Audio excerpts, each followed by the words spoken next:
आशा करता हूँ कि आप सब बहुत अच्छे होंगे। मेरा नाम है विवेकानंद मौर्य। स्टडी इंग्लिश 2.5 में आपका बहुत बहुत स्वागत है। डियर स्टूडेंट, ये इंग्लिश लेक्चर सीरीज़ की वीडियो नंबर 3 है। इससे पहले 2 वीडियो में हमने डिस्कस किया था कि दिस, दैट, दिस और दोज क्या होते हैं। हमने अच्छी तरह से समझा भी, प्रैक्टिस एक्सरसाइज किए। और आज बात करते हैं कि सिंपल सेंटेंस क्या होते हैं। देखते हैं सिंपल सेंटेंस, जिसको हिंदी में साधारण वाक्य कहा जाता है। इसकी डेफिनेशन यहाँ पर गिवन है, रियली सॉरी, इसकी डेफिनेशन दिया गया है यहाँ पर। डेफिनेशन है इसका कि ऐसे वाक्य जिसमें सब्जेक्ट स्वयं किसी कार्य को नहीं करता बल्कि सब्जेक्ट के बारे में कुछ कहा या बताया जाता हो, सिंपल सेंटेंस कहलाता है। एक बार देखते हैं इसे। यानी ऐसा सेंटेंस जहां कर्ता स्वयं किसी कार्य को करता नहीं है, उसके विषय में कुछ कहा या बताया जाता हो, ऐसे वाक्य सिंपल सेंटेंस की कैटेगरी में आते हैं। यहाँ पर 2 एग्जाम्पल गिवन है, एक एक करके समझते हैं इसको। फर्स्ट में दिया गया है कि गाय सफ़ेद होती है, जरा ध्यान से देखना आप। और दूसरे में दिया गया है गाय दूध देती है। अगर आप फर्स्ट को देख पा रहे हैं तो यहाँ गाय के बारे में बताया गया है कि गाय सफ़ेद होती है। हालांकि इसमें कोई लॉजिक है नहीं, गाय कई टाइप्स की होती है, लेकिन यहाँ सेंटेंस से देखिए आप, गाय सफ़ेद होती है, इसमें गाय के बारे में कुछ बताया गया है। जबकि दूसरे वाक्य में दिया है गाय दूध देती है। यहाँ पर गाय के बारे में बताया तो गया है, लेकिन यहाँ पर क्या, गाय काम कर रही है, एक वर्क कर रही है, एक वर्क परफॉर्म कर रही है, यानी गाय दूध देने का कार्य करती है। इन दोनों में बहुत ज़्यादा डिफरेंस है। फर्स्ट में सिर्फ बताया गया है, जबकि सेकंड में कर्ता स्वयं उस कार्य को कर रहा है। तो जब कर्ता स्वयं किसी कार्य को करता है तो वो सिंपल सेंटेंस नहीं, उसे टेंस कहते हैं। ये टेंस क्या होते हैं आने वाले वीडियो लेक्चर्स में हम देखेंगे। आज बात करते हैं सिर्फ इसकी, सिंपल सेंटेंस की। तो ये रहा इसकी डेफिनेशन, कुछ एग्जाम्पल। अभी इसको हम सॉल्व करेंगे, तब तक देखते हैं इसकी कैटेगरी की। सिंपल सेंटेंस वैसे 3 टाइप्स के होते हैं। First simple present, second simple past and third simple future. एक एक करके इसके विषय में हम डिस्कस करेंगे। आज सिर्फ देखते हैं सिंपल प्रेजेंट को।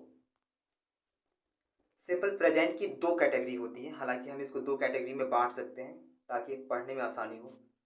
कैटेगरी नंबर फर्स्ट की जो पहचान है यहाँ गिवन है कि कोई भी हिंदी वाक्य जिसके अंत में है, हो या हो और कर्ता किसी कार्य को न करता हो। हालांकि मैंने पहले ही सिंपल सेंटेंस की परिभाषा में आपको क्लियर कर दिया है कि जहाँ कर्ता किसी कार्य को नहीं करता है उसे सिंपल सेंटेंस कहते हैं।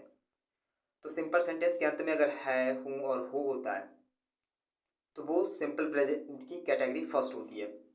इसका जो हेल्पिंग वर्ब यूज करते हैं हम, वो होता है is, M and R. Is, M और आर। अब देखते हैं कि इज का यूज किन के साथ होता है, एम और आर का यूज किन किन के साथ किया जाता है। तो इज का यूज ही, सी, इट। अगर किसी मेल का नाम हो राम, जैसे किसी फीमेल का नाम हो गीता, या कोई सिंगुलर सब्जेक्ट हो तो उनके साथ इज का यूज करेंगे।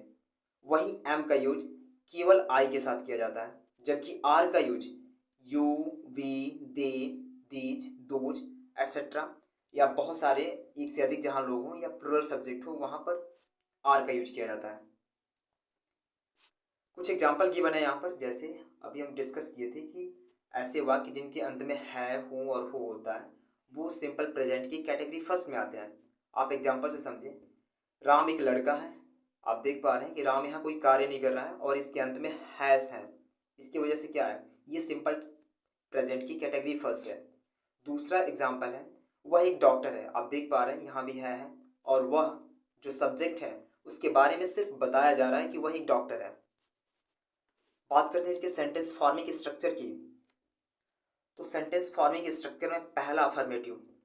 डियर फ्रेंड्स, अफर्मेटिव क्या होते हैं बता दे रहा हूँ कि ऐसे वाक्य जो साधारण हो, जिनमें कोई प्रश्नवाचक शब्द या फिर नहीं न आए, वैसे वाक्य अफर्मेटिव कहलाते हैं। स्ट्रक्चर की बने यहाँ पर कि पहले यूज करेंगे सब्जेक्ट, फिर सब्जेक्ट के अकॉर्डिंग यूज करेंगे इज या फिर एम या फिर आर, और उसके बाद देखेंगे उसका ऑब्जेक्ट। एग्जाम्पल देखते हैं इसका। राम एक लड़का है, ये एक सेंटेंस है, राम एक लड़का है। ट्रांसलेशन क्या होगा, यहाँ सब्जेक्ट है राम, तो राम, राम सिंगुलर है इसीलिए आया है इज, और एक लड़का यानी अ बॉय। सेकेंड एग्जाम्पल है, मैं एक अभियंता हूँ। अभियंता को इंग्लिश में इंजीनियर कहते हैं। आप देख पा रहे हैं मैं के लिए आई, और मैंने अभी जस्ट पिछले स्लाइड में बताया था कि आई के साथ जो हेल्पिंग वर्ब होता है वो एम का यूज होता है। तो आई एम और इंजीनियर, यहाँ पर एक के लिए एन का यूज हुआ है। डियर स्टूडेंट, मैं बता दूं कि ए और एन का जो यूज है वो सेपरेट वीडियो लेक्चर में हम लोग देखेंगे। तो इसका ट्रांसलेशन होगा आई एम एन इंजीनियर।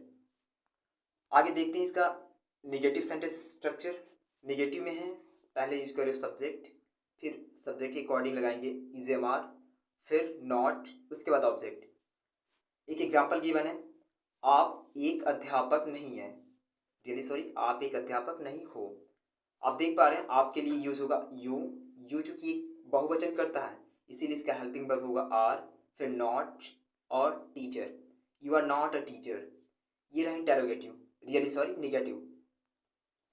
देखते हैं इसकी इंटेरोगेटिव स्ट्रक्चर की। डियर फ्रेंड्स, मैंने पिछले वाले वीडियो लेक्चर में बताया था कि इंटेरोगेटिव दो टाइप्स के होते हैं, एक एसनो टाइप होता है, दूसरा एस टाइप होता है। हालांकि उन सेंटेंसेस में मैंने डब्ल्यू टाइप का कोई एग्जाम्पल नहीं इंक्लूड किया था, लेकिन इसमें गिवन है।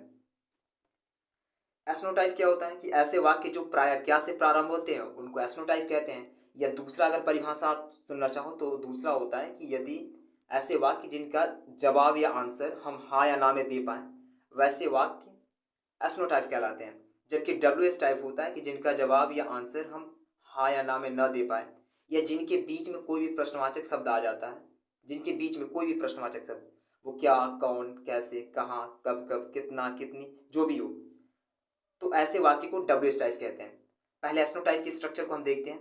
एस्नोटाइप का स्ट्रक्चर है, पहले इजेमार यूज करेंगे, फिर सब्जेक्ट, फिर उसका ऑब्जेक्ट, बगल में क्वेश्चन मार्क लगा देंगे। ये इंपॉर्टेंट होता है, लगाना भी जरूरी होता है।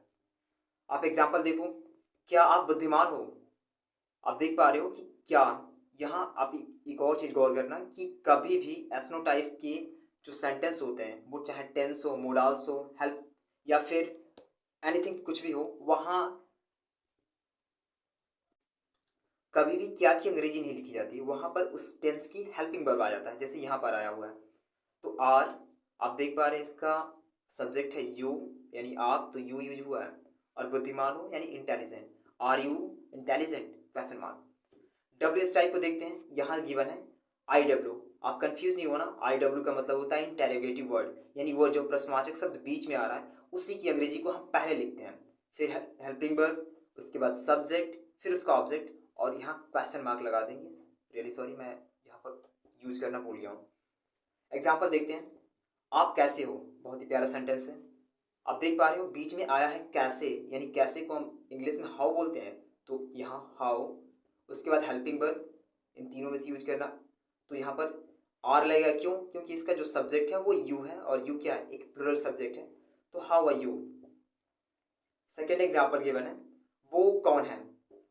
यहाँ पर देखो कौन की स्पेलिंग होगी यू, रियली सॉरी स्पेलिंग नहीं, कौन जो इंग्लिश होता है वो होता है हूँ, और आप देख पा रहे हो वो। अब यहाँ कंफ्यूजन है कि वो कोई लड़का है या फिर लड़की है, तो इसकी इस सेंस में आप यहाँ पर ही या सी दोनों में से कोई भी यूज कर सकते हो, और ही और सी दोनों सिंगुलर होते हैं, तो इसीलिए यहाँ हेल्पिंग वर्ब हुआ है इज। तो इसका ट्रांसलेशन होगा हूँ इज ही या who is she. Dear student, simple present की कैटेगरी फर्स्ट यहीं पर एंड होती है। हालांकि ये वीडियो लेक्चर ज़्यादा लंबा हो जाएगा, तो आगे वाली पार्ट को हम आगे वाली वीडियो में देखेंगे। मैं कुछ प्रैक्टिस एक्सरसाइज लेकर आया हूँ, ये रहा। आप देख पा रहे हो यहाँ 5 क्वेश्चन हैं, यहाँ कुछ इसके वर्ड मीनिंग्स भी दिए हुए हैं, तो आप इस पर प्रैक्टिस करो, और आने वाली वीडियो लेक्चर्स में इसके जो नेक्स्ट पार्ट है उसको हम देखेंगे, और जितने भी डाउट हैं उसको क्लियर किया जाएगा। तब तक के लिए इतना ही, साइनिंग ऑफ।